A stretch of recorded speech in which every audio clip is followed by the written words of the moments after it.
Welcome to second talk on Jurisprudence, talk 2.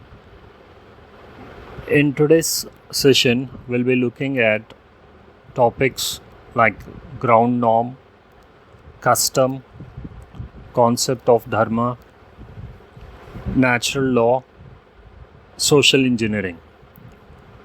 So, without taking much time, let us get started with ground norm. Now, what is a norm? Norm is anything that regulates human conduct and behavior. Okay, so anything that regulates in the sense brings in changes either in the human conduct or behavior is nothing but a norm. Now, the term ground norm was first used by Hans Kelsen, and it is used to denote the basic rule or order of a rule that forms a underlying basis for a legal system.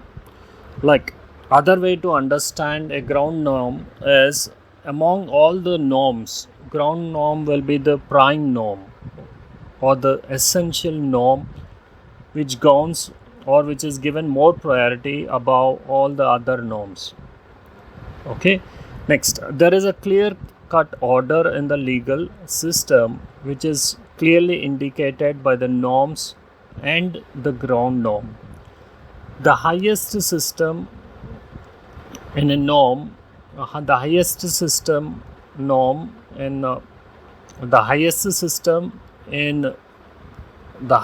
norm in the legal system is the ground norm. Okay. And it does not derive on an existing form of law. Okay, it is not dependent on any other existing laws. So that makes a ground norm supreme when compared to the other norms. Moving on further, the basic norm could not be tested by any external source. So it talks about the strength of the ground norm. In a way, we can say that the ground norm that is formulated will be so strong that it doesn't require any need for any sort of external source to be further evaluated. It is self-existed. Okay, so it is something that based on which all the other norms are establishing themselves, or based on ground norms there will be other norms, so it becomes the prime and the basic central norm in any law. Okay, it does not come from any other source, so that means that a ground norm is independent and stands on its own. It is not derived or it is not taken from any other source. Okay, so it is immune to any kind of scrutiny in the sense cross-checking of facts. So ground norm is such a rule that it is foolproof. So it is 100% perfect and 100% genuine, 100% correct, that it doesn't require any sort of further scrutiny to be done on it. Moving on further with customs. So what is a custom? Custom is a habitual course of conduct observed uniformly and voluntarily by people. So we have three things here. One, it should be a habitual course. Habitual course is something that has been done on a regular basis. Okay, and it should be uniform in the sense in every instance of its performance it should remain the same. And the third word is voluntarily. Voluntarily means it should be something that should be done of the free will. It should not be compelled or it should not be a forced one. So in simple words, custom is a habitual course of conduct observed means seen uniformly and voluntarily by people is nothing but a custom. So now customs have the force of law as of a legal and conventional. Basically, we can classify customs in terms of law into two categories, that is a legal custom and a conventional custom. So what is a conventional custom? So conventional custom is basically a custom based on usage. Okay, and conventional custom is not source of law directly. Okay, so it is not or it doesn't directly deal with the source of law. And next one is a legal custom. Legal custom must be of long usage. So anything which turns out into a legal custom should have been a practice that have been existed for a long span of time. Then only it takes up the shape of a legal custom, or then only it will be referred as a legal custom. So further, legal custom has a binding force irrespective of the willingness of the parties. Now, there may be an instance where a legal custom is brought into existence, irrespective of the parties, whether the parties are willing or not. If it is a legal custom and both the parties have to abide, both the parties have to follow the legal custom. Okay, so there may not be any sort of excuse if it is an established legal custom wherein both the parties have to adhere, both the parties have to follow the legal custom. Next, legal customs authority is absolute. Okay, so in case of legal custom, if an order is passed, it becomes an absolute order, means there is no looking back. At any cost, such a order has to be followed, such a order has to be put into practice. On the other hand, conventional customs authority is conditional. So here the prevailing conditions in which the conventional custom was put forward will decide the situation. Okay, the authority will look mostly on the conditional aspect in which the conventional custom has arose. Moving on further with the topic of concept of dharma. The word dharma is a Sanskrit word and it is mostly derived from the Sanskrit language. The word dhar means to sustain or hold. So here it has an implied meaning of sustaining to the rituousness or sustaining to what is right, or holding what is right and always be on the righteous path. So dharma is underlying human nature, life and behavior. So as human beings, as social beings, we cannot stay alone. There are many aspects as human beings which we have to face and decide. And while deciding these aspects, while taking major decisions in day-to-day life, we often stick to the concept of dharma. The Atharva Veda defines it as Prithvim Dharmana Dharitram, means the whole world is upheld by dharma. So this makes us very clear like how the ancient scriptures of India had held high the concept of dharma.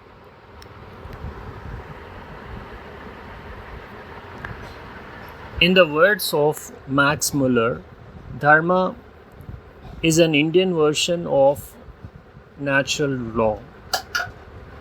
Okay, to add on further, to enjoy rights and freedom, one must fulfill his duty on dharma. Resemblance of this principle can also be seen in Article 51A of Indian Constitution. That means this concept is so rich and highly held that it has been reflected in the Indian Constitution as Article 51A. The words that are inscribed on the Supreme Court logo as Yato Dharma Tato Jaya means where Dharma exists, there exists victory. Moving on further to the concept of natural law, which is also referred as divine, eternal, or universal law. Basically, this is a law that is taken from the surroundings, and mostly it is influenced by religion. The natural law has got its strong roots in almost all the religions, and religion is the first place where we got to see the initial appearances of the natural law. Further, it can be said there is an essential connection between law and morality. So, law, we know it is a rule.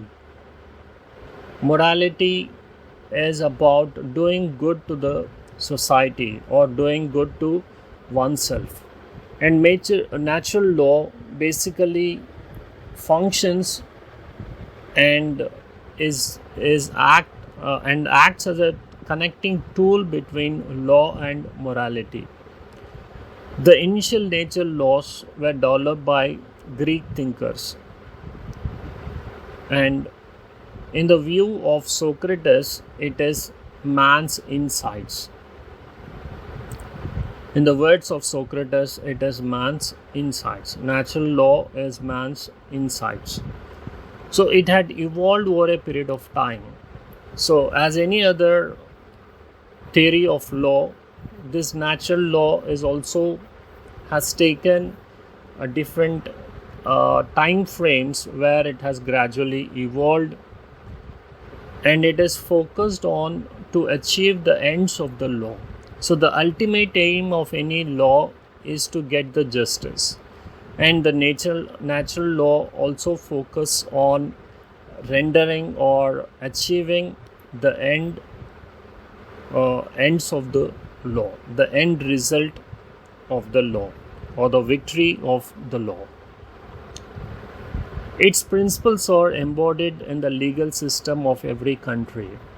Hardly we may find a country which may not follow the principles of natural law. Natural law is quite naturally seen in the constitution of all the other countries in the world.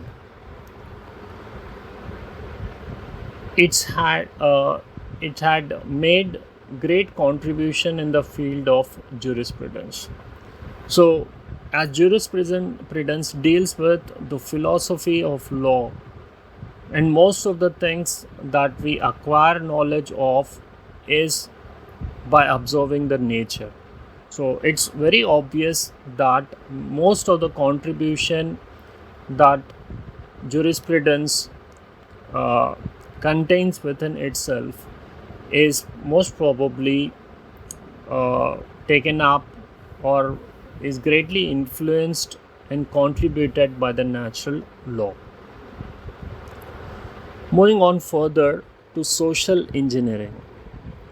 The concept of social engineering was first coined up by Professor Roskepond, who coined the word or who brought into existence the word of social engineering. It was basically created on the theory that laws are created to shape and regulate the human behavior. And according to him, social engineering attempts to control the human conduct through aid of law. Aid in the sense with the help of law. So, according to him, social engineering can play a prominent role in bringing harmony and peace in the society with the help of law. So he further compared lawyers with engineers.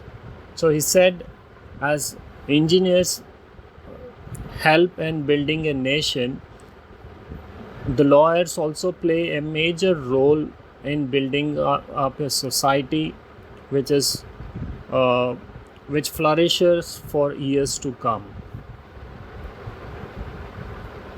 Social engineers should build a society that provides maximum happiness and minimum friction. So, in the words of Rosé Pound, he says, like, social engineers, that is lawyers, should more focus on building a society which cherishes or which is known for happiness with a least amount of friction. There should not be possibility, or there should not be any situation where a friction like situation flourishes. And according to him, social engineering focuses more on functional aspect of the law. So wherever a rule is needed to set right the things, the social engineering should venture into that area to provide the law which sets across this issue, or which probably gives the best solution for the issue.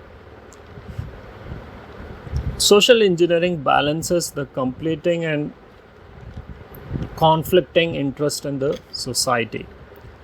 So there may be various interests that people may be having in their minds.